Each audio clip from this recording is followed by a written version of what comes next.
one man said, we live in different realities. Your facts and my facts differ. Said, I couldn't agree with you more. And then I said, for example, my fact is men do not give birth. The left's fact is men do give birth or can give birth. So one guy goes, what are you talking about? And it reminded me of when I was on Bill Maher's show a year and a half ago, and I mentioned the same thing. And Bill Maher goes, what are you talking about?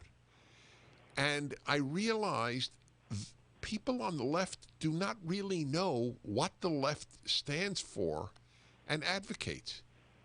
Do you have any thoughts on that? Yeah, I think that's a really good point. The left it's always pushing the edge in terms of the latest form of victimology. So, for example, it used to be that men are victimizing women. And then it became that women themselves are victimizers because there are women who are also women of color who are being victimized by these women. And then it turns out that the women of color are victimizing women who are, say, gay or lesbian, and then the women of color who are lesbian are victimizing trans women who are basically sort of the frontier of this debate. So what you see here is a kind of, it's not really dominoes, it's a radicalization of the position that was mainstream yesterday. But of course the memo hasn't gotten out to everybody. So what really happens is these Democrats kind of are riding in a ship without quite realizing where the captain is steering them, and they don't realize that perhaps in the end they too will become victims of the latest kind of turn in leftist ideology. We're seeing that a little bit with things like comedians. Comedians were actually okay when right-wingers were being censored, and suddenly they realized, you know what? You can't make jokes about what you said to your wife at the dinner table yesterday. Wow. So suddenly your own profession, your own daily operations have been endangered because you went along with this ideology that then turned on you. That's all correct. As I told them, you folks are Mensheviks and you will be swallowed up by the Bolsheviks. It's exactly my way of phrasing what you just said.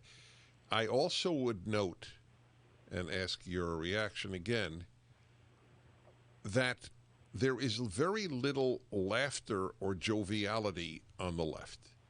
I mean, if you differ, please feel free to, but that's my observation.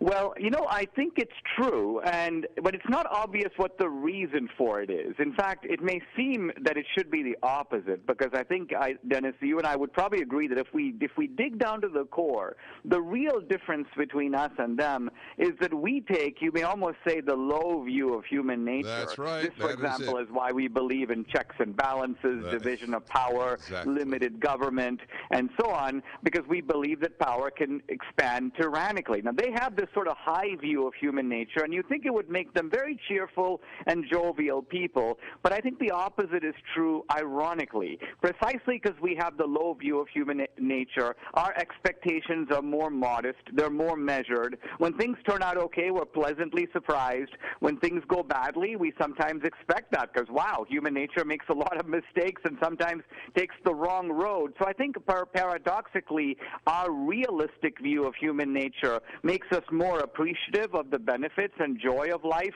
and their absurd caricature of human nature produces constant disappointment, frustration, and even rage that things don't turn out differently don't turn out better than they actually do. I need to read to you. This is so eerie. It's going to take me a moment to call up, but I need to read to you the title of my column this week on Town Hall, because it shows, this is so good for my listeners to hear. Sometimes and I'm sure you feel this too, people might think listening to you, and you have a very large support base. I don't like to say fan base, but it's fan base is fine.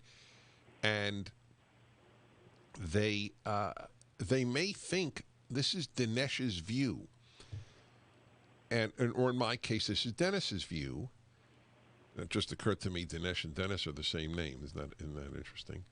But in just different languages. But in any event, It's not. Every word you just said, I have said. We have normative, realistic views like human nature. And that, I always said, that's the second most important question. The first is there a creator? Is there a God? The second is, what do you think of human nature? So you're so right on the happiness. Anyway, basically, I can't dig it up while talking to you, but my topic is, given human nature, America has been a remarkable achievement. And that's our view. We are not shocked by slavery. We are not shocked by bad things. We are shocked by good things. That's a Dinesh and Dennis view. I'll be back with Dinesh D'Souza. Look for his podcasts all over the internet.